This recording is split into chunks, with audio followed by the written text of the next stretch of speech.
एक भक्त का अद्भुत प्रश्न। महाराज जी, मैं आध्यात्मिक मार्ग में पिछले 40 वर्ष से लगा हुआ हूँ। लगभग 50 वर्ष तक गीता का प्रचार किया। मैंने 13-14 साल तक बड़ी एकाग्रता से सत्संग किया। महाराज जी, मेरा प्रश्न ये है कि लगातार प्रयासरत रहने पर भी मेरा अहंकार चरम सीमा पर है और ऐसा लगता है कि जो अवस्था 40 साल पहले थी वह भी वही आज है। इस प्रश्न को सुनकर क्या कहा प्रेमानंद महाराज जी ने, ध्यान से सुने और वीडियो पूरा देखें।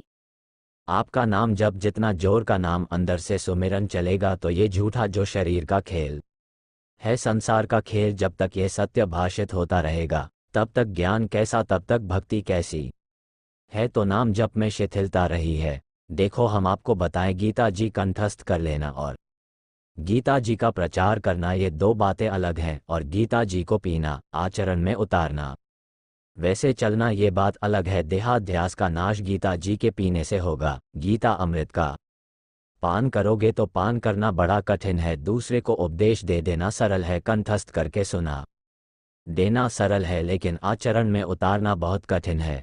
अगर हम एक श्लोक उतार ले तो भगवत प्राप्ति हो जाए। भगवान कह रहे हैं, अनन्य चेता सततम यो माम स्मर नित्य सा तस्य हम सुलभा पार्थ नित्य युक्त योगिना। अब इतना समय हो गया, 40 वर्ष, आपका खुद का अनुभव कह रहा है कि अभिमान गलित नहीं हुआ। तो पूज्य पाद उड़िया बाबा जी ने कहा, जिसका अभिमान गलित नहीं हुआ उसे अध्यात्म में अभी वो बात नहीं मिली जिसके मिलने के बाद कुछ मिलना बाकी नहीं रहता। क्योंकि अभिमान जितना गलित होता है उतना ही भक्ति का रंग प्रकाशित होता है। देह भाव ही तो जन्म मरण का हेतु है। तो देह ने हमें थोड़ी पकड़ रखा है, हमने देह को पकड़ रखा है। बंदे कीर मरकट के नाए जैसे तोता नलिनी को ऐसे पकड़े हैं, अगर छोड़ दे तो उड़ जाए, पर वह सोचता है नलिनी का मतलब समझते हैं ना। जिसे पंखा घुमाया जाता है वह पोला अगर रस्सी में डाल दिया गया, उसमें दाना चिपका दिया गया चिपकाने वाले पदार्थ से, तो तोता के ऐसे बैठा जो बैठा सा घूम गया। अब वो पूरा हिल गया, अब सोचता है मुझे पक गया, अगर मैं छोड़ दूंगा तो मर जाऊंगा, और अगर वो छोड़ दे तो उड़ जाए। ऐसे ही हम फंसे कि अगर देह भाव छूट गया तो सुख कहाँ, क्योंकि सुख तो इसी देह से मिलता है, और जबकि सुख भगवान के चिंतन से मिलता है, ना कि शरीर चिंतन से सुख मिलता है। जो हमारी शरीर की स्मृति भूल जाए भगवान की स्मृति में, जैसे आप दिन भर कुछ भी खाते पीते क्रिया करते रहो, लेकिन आपको जो सुखभूति नींद में मिलेगी वह किसी में नहीं मिलेगी। अगर नींद ना आवे तो सब कुछ खान पान होते हुए भी आप विक्षिप्त हो जाओगे। 2 दिन 3 दिन 4 दिन नींद ना आवे तो आप देखो कैसा। तो नींद का सुख सर्वोपरि वह हुआ कि नहीं, हर सुख तो नींद में सुख क्या है, संसार को भूल जाना। 5 घंटे 6 घंटे संसार को भूल गए तो आप एकदम फ्रेश हो गए, आपकी इंद्रियां बलवान हो गई, आपको चैतन्य मिली। अगर जागृत अवस्था में 1 घंटा के लिए भगवान को भूल जाओ और माया में रत हो जाओ तो कितना क्लेश अशांति है। अगर 1 घंटा के लिए माया को भूल जाओ और भगवान में रत हो जाओ तो समाधि में स्थित हो गए। भाई, यही 2 क्षेत्र है। हर समय हमारा चिंतन माया घसीट है, इस चिंतन को मोड़कर भगवान में हम इसे स्थित कर दे तो हम भक्त और माया में स्थित है। तो संसारी बस इतना अंतर है। सब शास्त्रों का सार ये है कि भगवान का सतत स्मरण और माया का विस्मरण, यही सब शास्त्रों का सार है। पर देख लो, स्मरण क्या होता है? व्यक्ति, वस्तु, स्थान, राग, सामग्री, भोग, यही हमें भगवान का चिंतन तो करना कठिन है। तो समय व्यतीत करना भगवान की आराधना का फल नहीं है कि जैसे हमारा 50 वर्ष व्यतीत हो गया तो 50 वर्ष में अगर एक भी छेद रहा तो जितना हमने समेटा सब बह गया। अनुभव तो हुआ नहीं। तो अगर हम एक एक बूंद डालें और छेद बंद कर दे तो एक दिन तो भर ही जाएगा ना। तो ऐसे ही कहीं ना कहीं हमसे त्रुटि होती रही। जो त्रुटियां हुई हैं ईमानदारी से वह आप जानते हो, ऐसा नहीं है कि आप नहीं जानते हो। जिससे भी जो त्रुटि होती है उसको पता है, वह बहानेबाजी से भले छुपाना चाहे, लेकिन जैसे हमसे जो गलती जीवन में हुई, क्या हमको पता नहीं कि हमने अमुक जगह त्रुटि की, हमने अमुक जगह गलती की? ऐसे सबको पता है।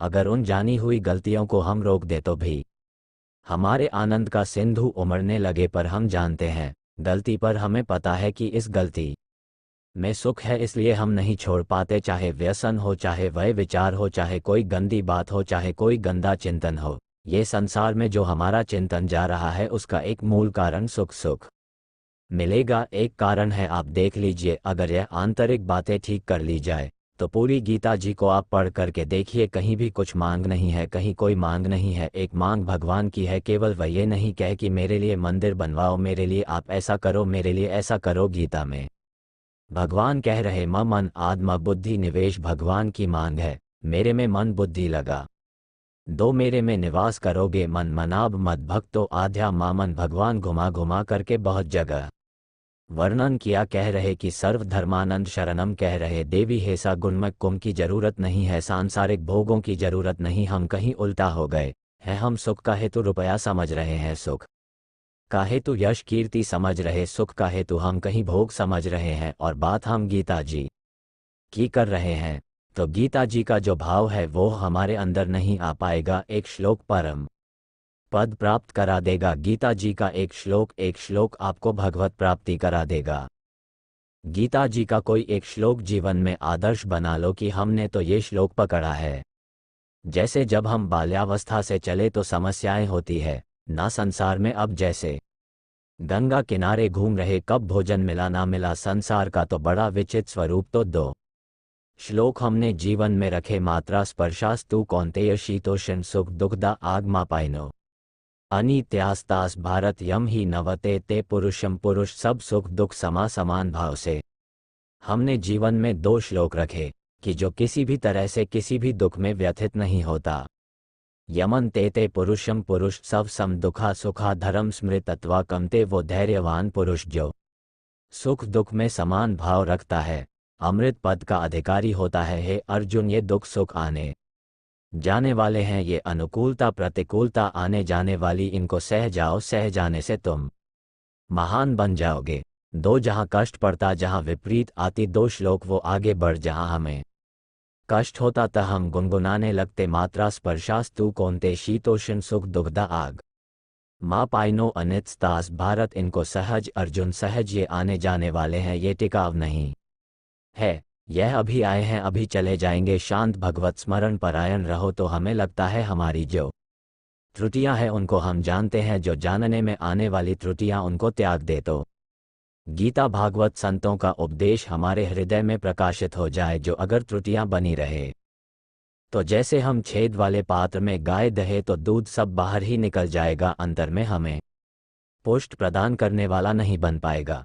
इसलिए हम खुद सावधान हो। देखो संत महात्मा शास्त्र उद्धार करने का उपाय बताएंगे, लेकिन चलना आपको होगा, आप ना चलो तो कोई आपका उद्धार नहीं कर सकता।